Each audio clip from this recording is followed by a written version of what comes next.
The next presentation is a systems approach for reduced rejection of ornamental crop exports. Dr. Dong Cha is a research biologist at the USDA ARS PBARC in Hilo, Hawaii. He was born and raised in Seoul, Korea. He received his BS and MS in forest resources from Seoul National University and his PhD in forest resources from Pennsylvania State University. After graduation, he accepted a postdoc position at Cornell University and worked on chemical ecology of several insect pests to develop sustainable insect IPM programs aimed at managing fruit pests such as apple maggot, which is fruit flies. He then joined USDA ARS in Yakima, Washington to develop a chemical attractant to detect and control an invasive insect pest, spotted wing Drosophila, which has recently emerged as a major threat to fruit production in the U.S. Currently, he serves as the ornamental crop entomologist for Hawaii. At PBARC, the goals of his research program are to investigate pre- and post-harvest treatments of major pests of tropical ornamental crops in order to develop sustainable IPM programs to help Hawaii ornamental industry. Dr. Dong Cha.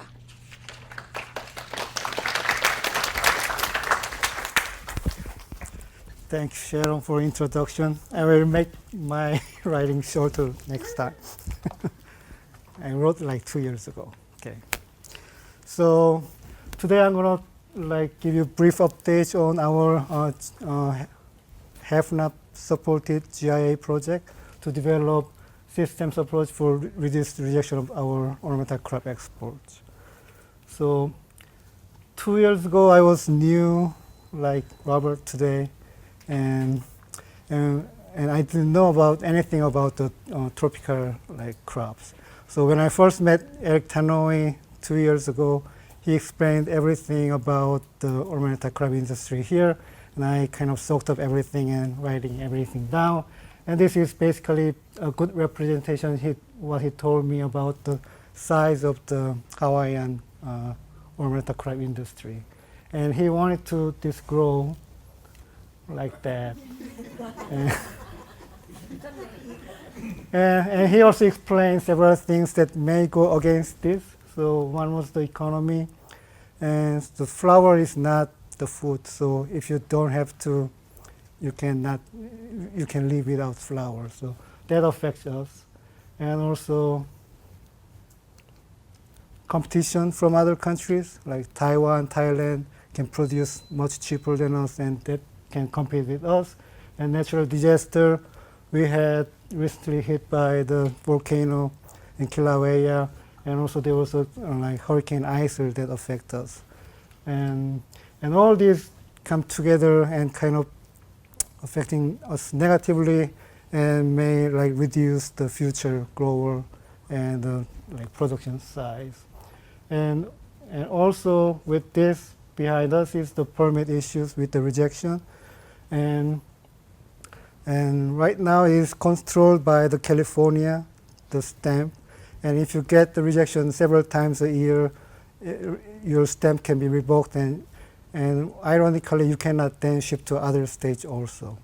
So there are several things that we cannot address, but we want to address what we can do, and which is the permit, and not shipping to California, which is a big market, may not go with this trend. So we want to address that. And once you produce the good product, you don't have to worry about the shipping to the other places. So to recognize the problems, what's causing the problem, I look at the 5 years rejection data that I got from APHIS. And actually, and there was almost 1,400 interceptions from 109 growers, which becomes 13 rejections per grower over 5 years, which is 3 rejections per year for a grower, which doesn't seem to be very bad, but it is still not good enough for the California inspectors, so they kind of scrutinize our shipment more than other places. And this shows all the insect pests or pathogens that causing the rejections. And the most frequent offenders are the top 6 ones: scale insects and mealybugs and ants and aphid and mollusks and the thrips. And there's many other things, but the frequency is really low. So if you manage those 6 pest groups very effectively, and then you can cut down the rejection rate by 80%, and then the rejection rate becomes 3 rejections per grower over 5 years. That's 1 rejection per grower per year. I think that's okay level in terms of the maintaining your permit. So we want to do that, right? And that way, and if you keep that rejection, like low rejection rate for a long time, maybe we can improve our image, so we will not get scrutinized that much. So what's causing the rejections? So for cut flowers, so this cut flower actually include everything but the cut orchid. So the data I get makes impossible to separate the cut orchid and potted orchid. So cut flowers are rejected by the mealybugs, and then scales and ants and aphid, and a little bit of the slugs and also thrips. And these are mostly problem on the ginger and heliconia and Bordeaux paradise. And foliage was mostly rejected by the scales, and then mealybugs and the mollusks. And those are mostly problem on the tea plants, palm, and the dracaenas. And orchid is mostly thrips, and then mealybugs and ants and aphids. And mostly problem on the dendrobiums. So for cut flowers, we recruited 1 grower who can work with us and who produce ginger and heliconia. And we are focusing our effort to control the pest on the ginger and heliconia for this project. For the orchids, we have 2 growers working with us, and mostly the dendrobiums. And we had a foliage grower participating with us, but he decided not to participate anymore. And we are still looking for 1 more foliage grower. So how to control this? So traditionally, this quarantine type treatments has been done with the kind of standalone treatment. For example, for ginger flowers, we can use hot water treatment. But if you only use the standalone treatment, sometimes the pest level can be really high, and this providline level called for like 99.9968% efficiency of killing insects. That kind of translates to you have like 95% of confidence in killing like all the insects except 3 among the 100,000 insects treated. So that's a really high number. And to reach that kind of level, you probably need to boil the plants like 10 minutes and everything will be dead, but you cannot then sell the plant. So over time, the approach has shifted to the systems approach, which use like not so strong treatments, but you can use the different treatments in different steps. So you can use the pesticide, or you can use trapping and capture insects or washes, and also and then to the at the lower temperature you can treat the hot water treatment.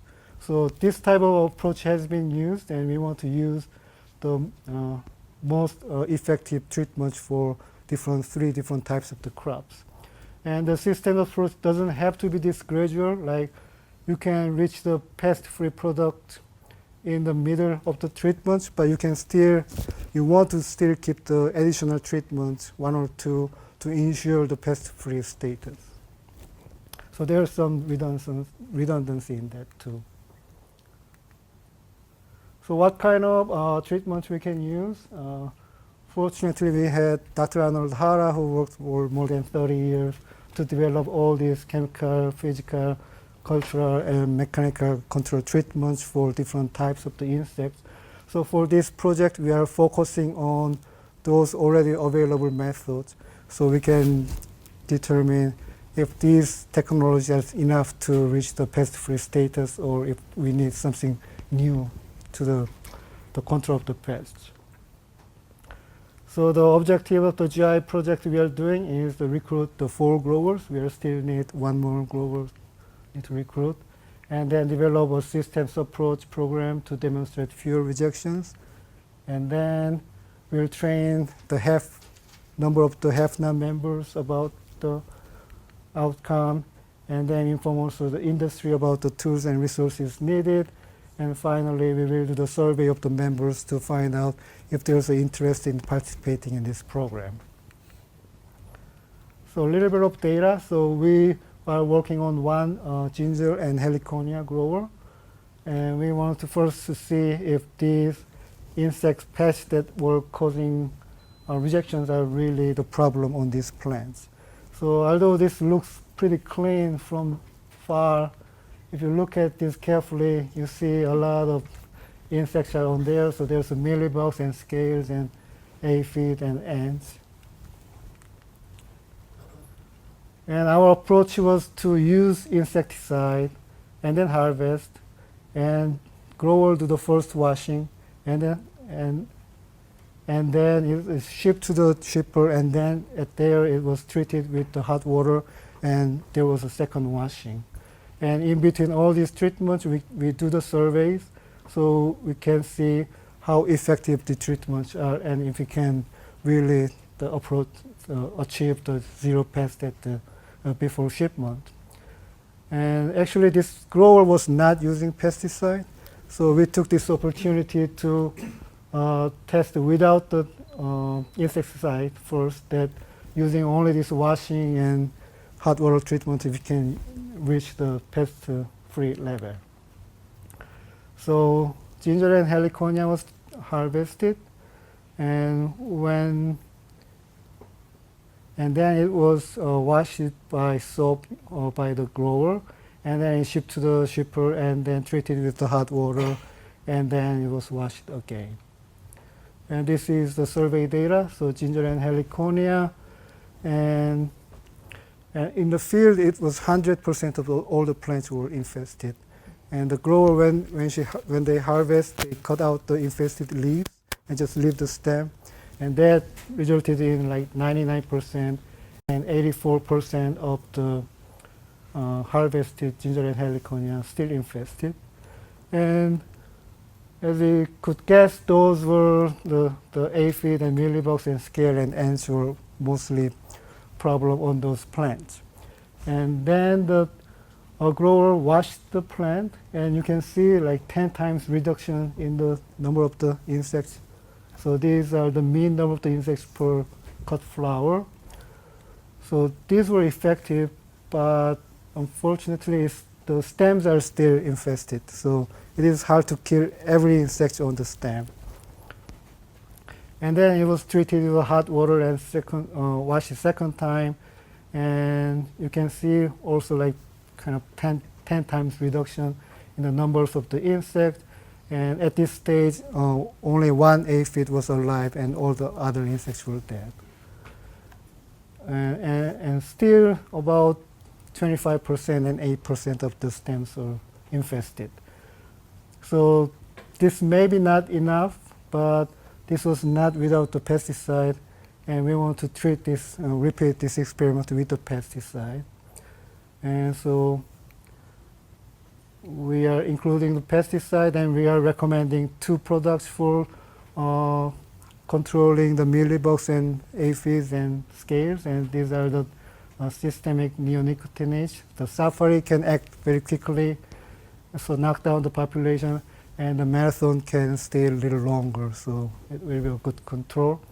And we also want to control the ants, so we are recommending 2 or 3 products, because ants can support the aphid and mealybugs and the scale insects.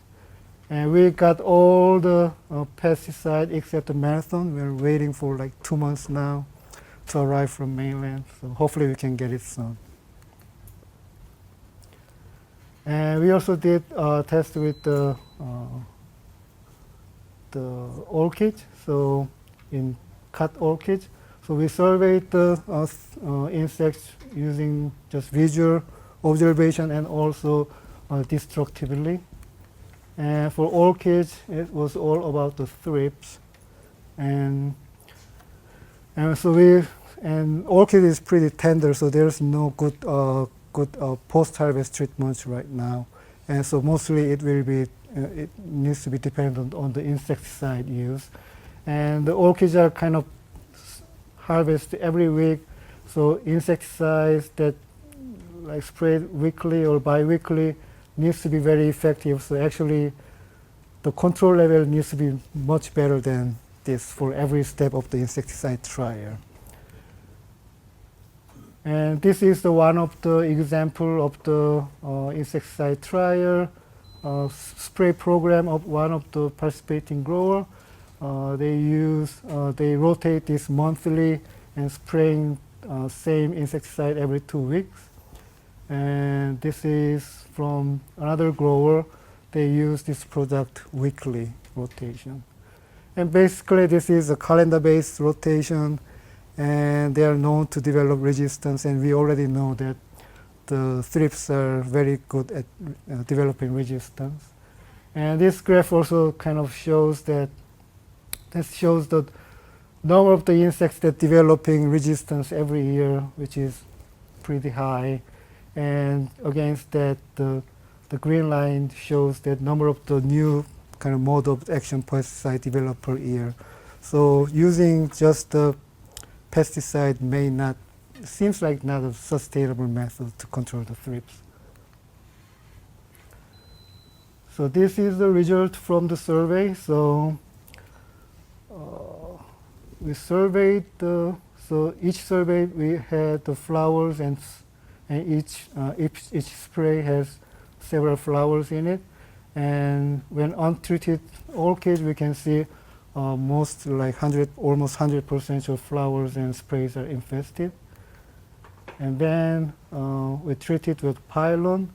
1 week after the treatment, you can see the decrease in the infestation, 21% and 66%, which is probably still high. And after 2 weeks after treatment, it's kind of starting to go up. And pylon is kind of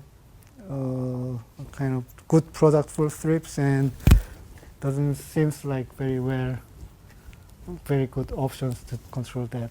And we also repeated this in another time and got the similar result. And this is from another grower, and we treated the avid. After 1 week, there's still a lot of orchids are infested. And this also using 3 different, over 3 weeks we used the 3 different insecticides. And this nursery is actually known for having low thrips level, but still it is infested. So it seems like there's some other treatments maybe needed to control thrips on the orchid. And there's an interesting observation, and like the ginger, we also measure the thrips level after harvest and after it was shipped to the shipper. And at the nursery, after harvest, it was infested like 34% and 94%. And then it was shipped to the shipper, and then it became the 6% and 50%. So we don't know what exactly happened there, but maybe just driving around town in the truck may help. But we want to see what exactly happened here, and if there's something we can use, maybe we will use it.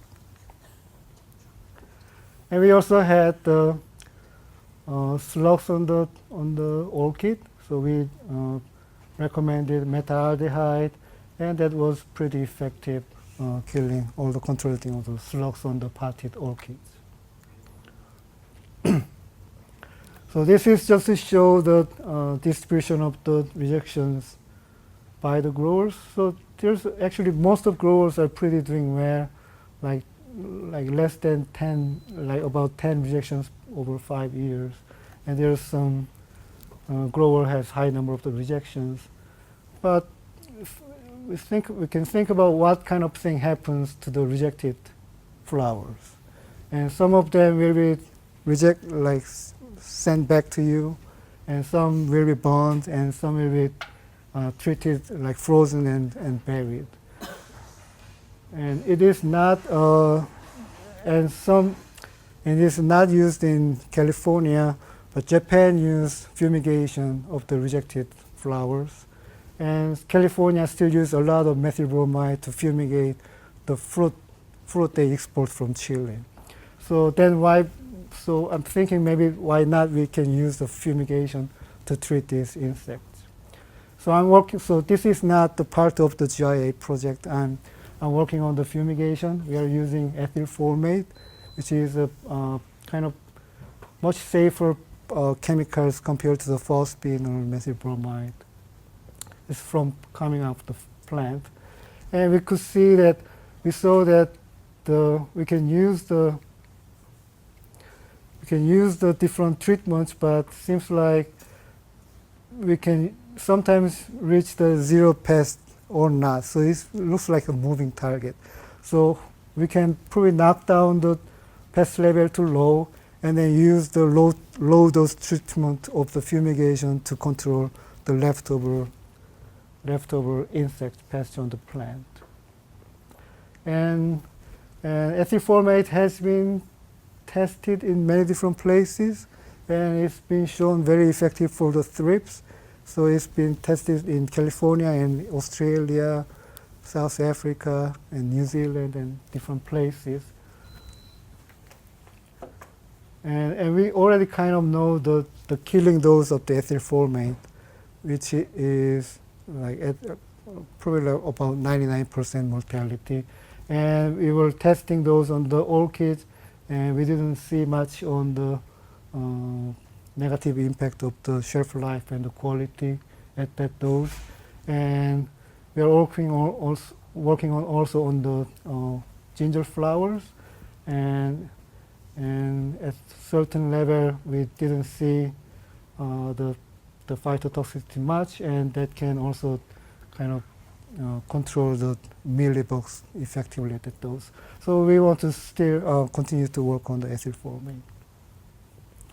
So to conclude, the system approach is effective at reducing pest level on harvest flowers, and to maximize treatment effectiveness, maybe we need to ensure the treatments are applied correctly, because we were not sure if the washing can reduce more or not.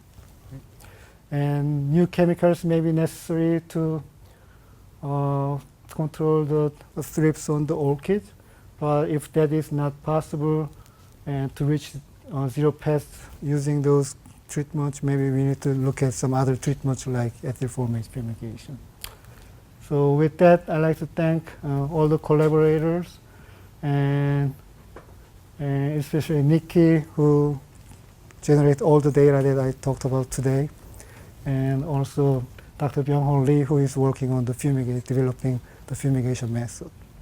So thank you, and if you have any questions, I can. Yep. Elton? How long do you testing for? You have to leave the fumigants on the product.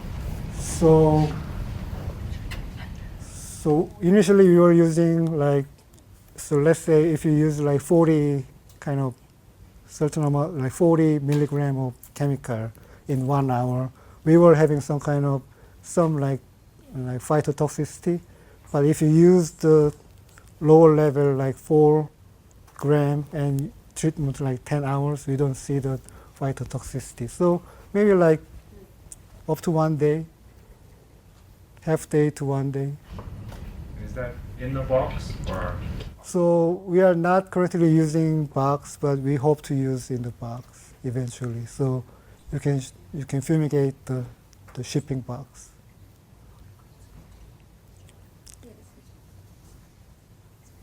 No. Okay, thank you.